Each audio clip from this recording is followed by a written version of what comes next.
দেশের বিভিন্ন জায়গায় বৃষ্টি ও আকাশ মেঘলা থাকায় কিছুটা কমেছে অসহনীয় তাপমাত্রা।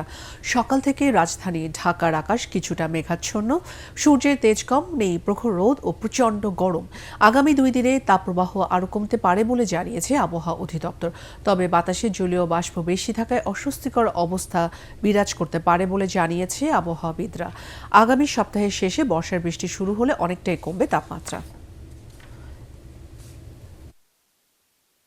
অস্বস্তির খবর হলো যে এই তাপমাত্রা কমার পরেও যে বাতাসে যে জলীয়বাষ্প আধিক্য রয়েছে, এর কারণে যে মানুষের অস্বস্তি সেটা কিন্তু রয়েই যাবে।